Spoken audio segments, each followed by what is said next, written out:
Hello everyone. In previous session we seen growth models, logarithmic growth and exponential growth.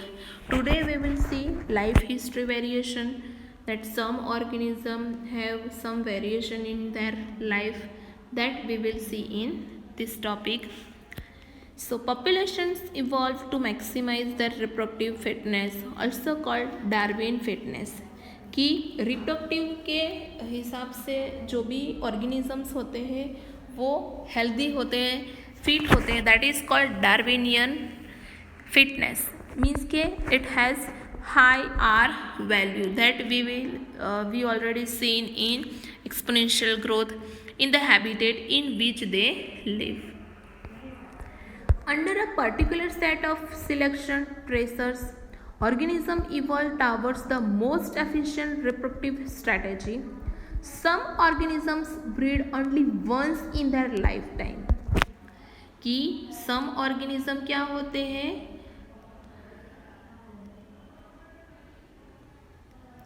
some organism breed only once in their lifetime. For example, Pacific salmon, fish and bamboo.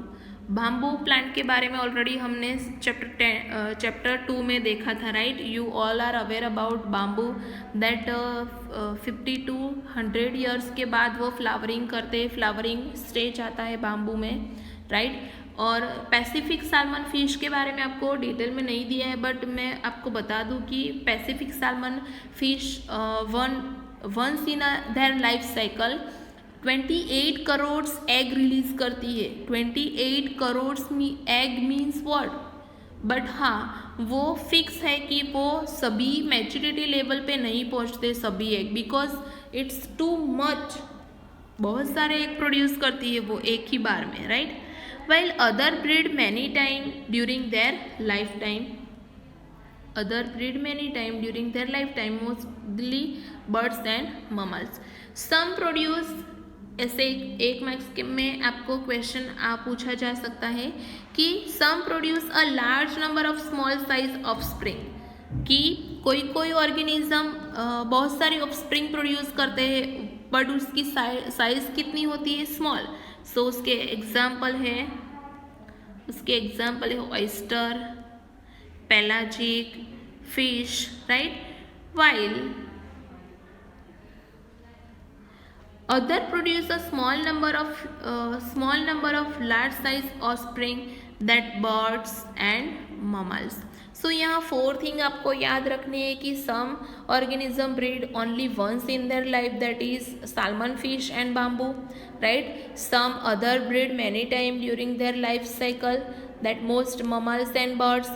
Some produce large number of small size offspring, that is oyster, pelagic and fish, while other produce a small number of large size offspring, that is the example of that organism, that is birds and mammals, right. So which is desirable for maximizing fitness? Ecologists suggest that life history traits of organism have evolved in relation to the constraints imposed by abiotic and biotic component of the habitat. ये जो production है, offspring production है, right, progeny production है, वो obviously depend होता है abiotic and biotic factors पे इन विच they live, कि जिसमें वो रह रहे हैं वहाँ abiotic and biotic factor definitely impact करते हैं. Evolution of life history traits in different species is currently an important area of research being conducted by ecologists. So life history traits, that is the main thing for ecologists, that is why they research on that topic, right. So let us see the population interaction. You all live in a habitat, that group of population, or we can say group of organisms. So one organism interact with another organism, that is why this interaction known as population interaction. So वो आपको detail में पढ़नी है. Population इंटररिएक्शन की हम बात करें तो फॉर एग्जांपल यहाँ साइन आपको दी है, right. So there are many type of interaction. For example, mutualism. हम म्यूचुअलिज्म की बात करें तो उसमें आप देख सकते हो species A and species B, plus sign means what, benefit, कि दोनों स्पीसीज को क्या हो रहा है, बेनिफिट हो रहा है। देन टॉक अबाउट कंपटीशन, तो कंपटीशन में देखो दोनों स्पीसीज में माइनस लिखा है, दैट मीन्स डीमेरिट्स और डिसएडवांटेज, हार्मफुल, राइट। सो आपको यहाँ याद रखना है कि प्लस साइन क्या है, कंक्लूड कर रहे हैं benefit, minus sign harmful, and zero that is neutral, harmful भी नहीं है और बेनिफिशियल भी नहीं है, that is show zero. So predation, in predation one species beneficial and another species is harmful. Parasitism, one species beneficial, another species harmful. Commensalism, one species beneficial but another one species have means के उसको benefit भी नहीं हो रहा और नुकसान भी नहीं हो रहा है, राइट। एमेंसलिज्म में एक को नुकसान हो रहा है और दूसरे को नुकसान भी नहीं हो रहा है और बेनिफिट भी नहीं हो रहा है, राइट। सो आप इस हिसाब से याद रख सकते हो, plus sign that is benefits, right, plus sign, minus sign harmful, right, और zero sign neutral. So you can remember in this way, okay, that we will see in detail. First we see introduction of population interaction. Can you think of any natural habitat on earth that is inhabited just by a single species? No, there is no such habitat and such a situation is even inconceivable. For any species, the minimal requirement is one more species on which it can feed. Even a plant species which makes its own food cannot survive alone. कि हम plant की बात करें तो वो भी alone survive नहीं कर सकती. It needs soil microbes to break down the organic matter in soil and return the inorganic nutrients for absorption. कि उसको soil microbes की ज़रूरत होती है organic matter को तोड़ने के लिए और वापस soil through inorganic nutrients जो होते हैं वो absorb करने के लिए. And then how will the plant manage pollination without the animal agent? कि plant कैसे manage करेगा animal agent के बिना, राइट, एनिमल से ही पोलिनेशन होगा और तो ही सीड जर्मिनेट होगा. It is obvious that in nature animal, plant and microbes do not and can not live in isolation but interact in various way to form a biological community. कि animal होंगे या फिर plant होंगे, animals, plants के microbes do not and can not live in isolation but interact in various way to form biological community. Even in minimal communities, many interactive linkage exist, although all may not be readily apparent. So, interspecific interaction arise from interaction of population of two different species. They could be beneficial, detrimental, or neutral. Right? So, neutral means what? Neither harm nor benefit to one of the species or both. So, assigning a plus sign for beneficial interaction, जो मैंने आपको पहले ही बताया, right? Plus sign that is beneficial interaction, minus sign that is for detrimental, and zero sign for neutral interaction, right? Let us see first predation. Predation हम देखें उसके पहले आपको सम इंफॉर्मेशन दी है वो हम देख लेते हैं. Both the species benefit in mutualism, कि म्यूचुअलिज्म में दोनों स्पीसीज बेनिफिशियल होगी.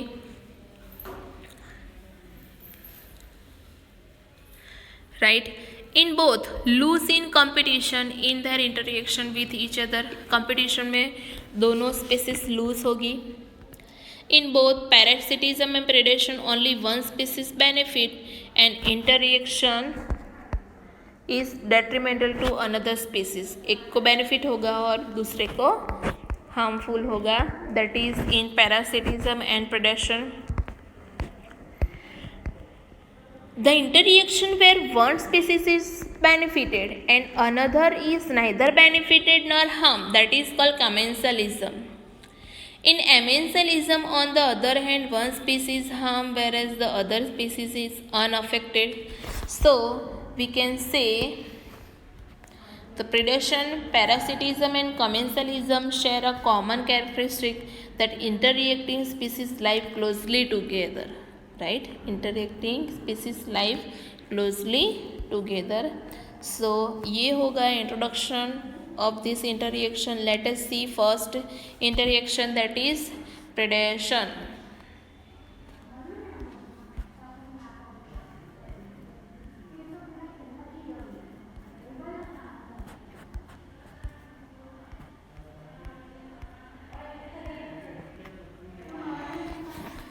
So प्रीडेशन में बहुत सारे एग्जाम्पल दिए हैं आपको. एग्जाम्पल के साथ ही आपको ये याद रखना है.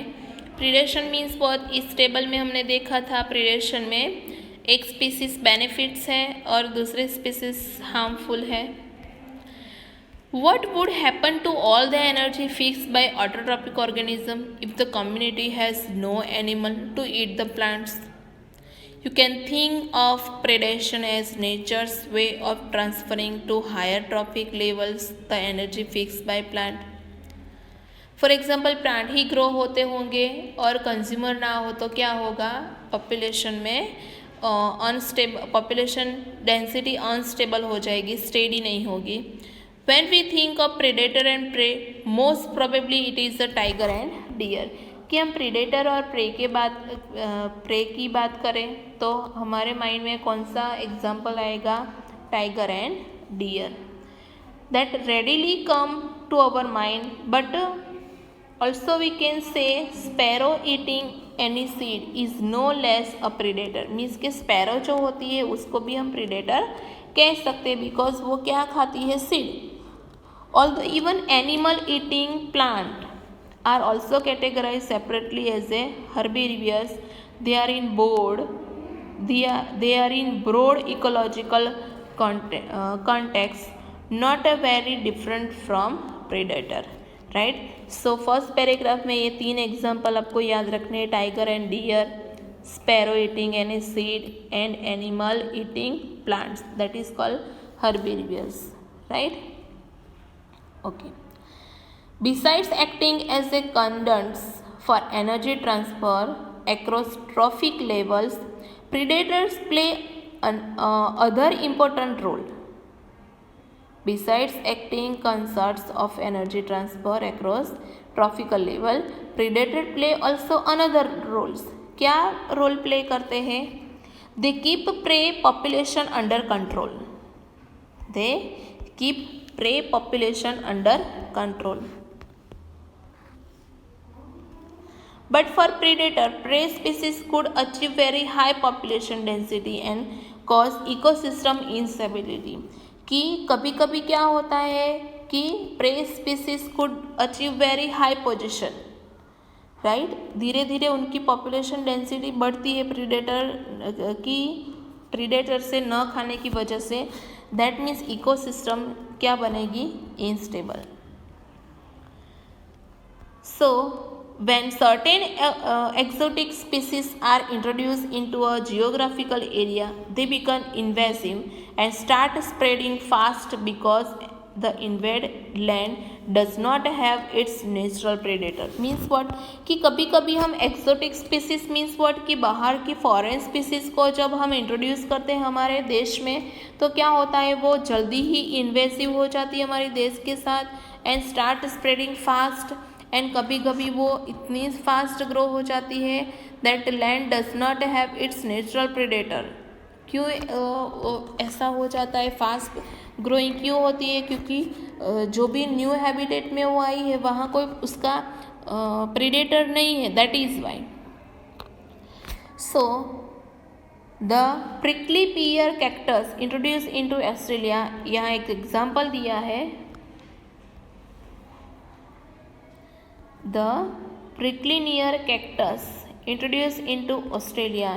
in the early 1920s caused havoc by spreading rapidly into millions of hectares of rangeland, कि बहुत सारे एरिया में वो ग्रो हो गया कैक्टस, और ग्रो होने के बाद उनको क्या करना पड़ा, तो finally the invasive cactus was brought under control only after cactus feeding predator from its natural habitat was introduce into the country, कि ऑस्ट्रेलिया में कैक्टस तो ला दिया गया, बट कैक्टस इतना फास्ट ग्रो होने लगा कि उसका इन्वेजन उनको अच्छा नहीं लगा, राइट। पॉपुलेशन डेंसिटी बहुत सारी इंस्टेबल हो गई।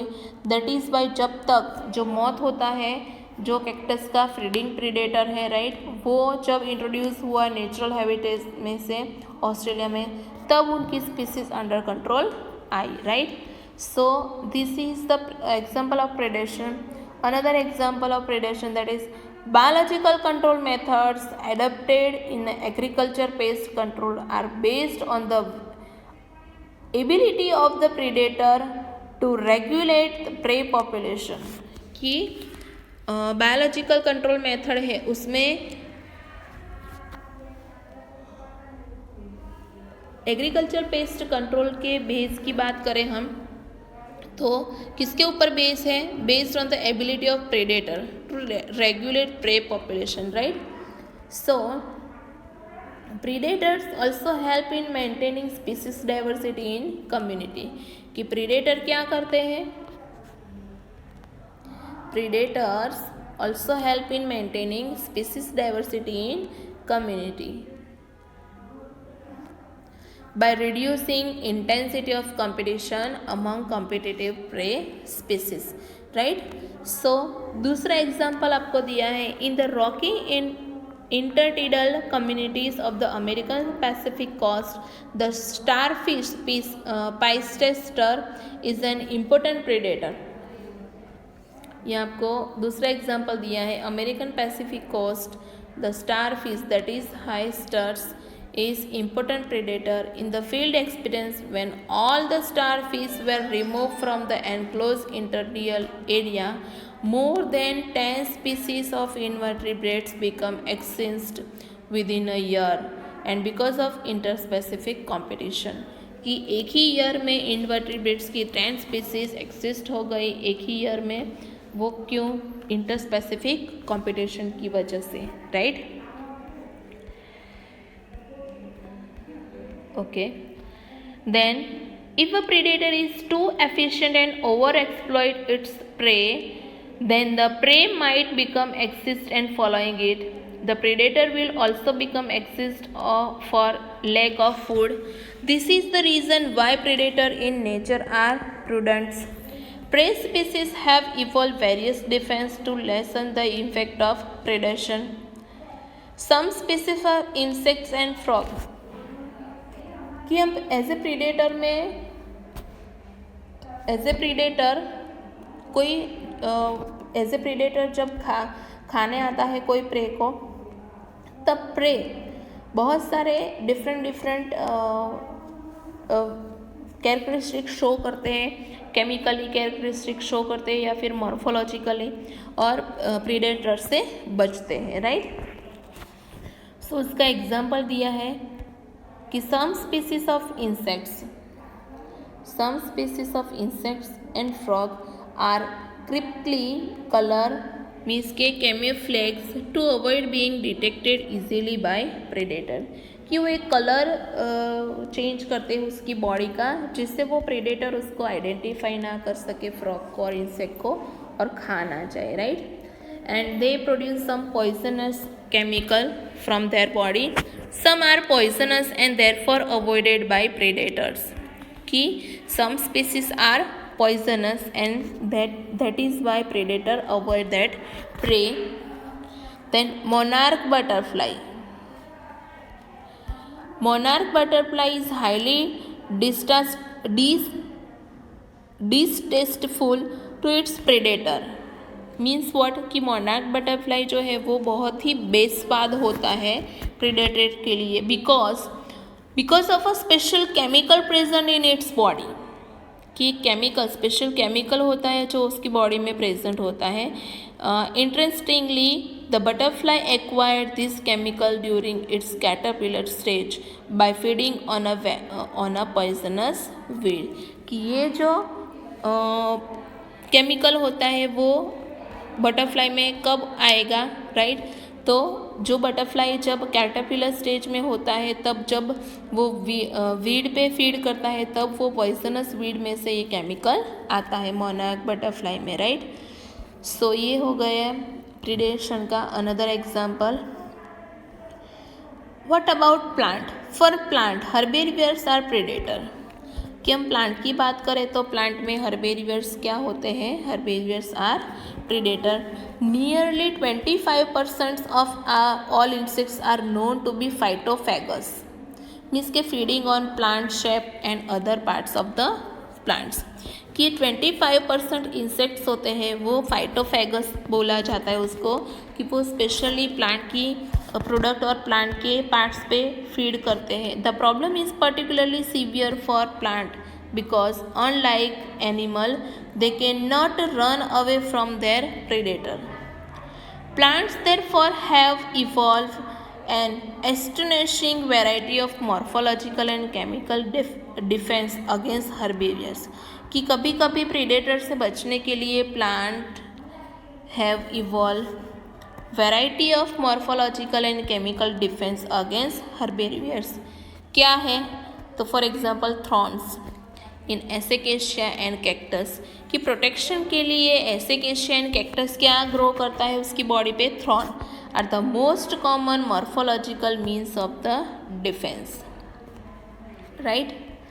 Then another example, many plant produce and store a chemical that make the herbivore sick when they are eaten. कि मैनी प्लांट ऐसे होते हैं जो एक केमिकल स्टोर करते हैं और जब भी कोई एनिमल या हर्बेरियर उसको खाता है तब वो उसकी बॉडी में चला जाता है और उसको सिकनेस हो जाती है. सिकनेस में बहुत सारे सिम्टम्स आपको दिए हैं.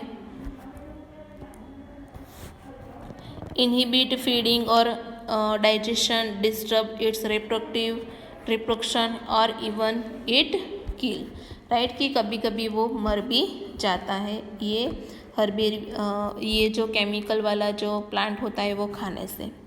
You must have seen the weed calotropis growing in abundant field. आपने कैलोट्रोपिस के बारे में तो सुना ही होगा जिसको हम आकड़ो बोलते हैं, राइट? वो पर्पल और रेड कलर का फ्लावर होता है, रोड की साइड में होता ही है सभी जगह. उसकी हम बात करें अगर कैलोट्रोपिस, कि वो कोई कैटल उसको नहीं खाता है बिकॉज वो एक पॉइजनस केमिकल प्रोड्यूस करता है that is called glycosides. The plant produce highly poisonous cardiac glycosides and that is why you never see any cattle and goats browsing on this plant. कि ये जो है वो ग्लाइकोसाइड्स करके एक केमिकल प्रोड्यूस करता है. दैट इज़ वाई कोई गोट को, कोई कैटल को आपको इसको खाते हुए नहीं देखा है. दूसरे भी अदर केमिकल होते हैं, केमिकल सब्सटेंस होते हैं जो कमर्शियल स्केल पे यूज़ होते हैं और वो प्लांट के पार्ट्स में से बनाए जाते हैं. For example,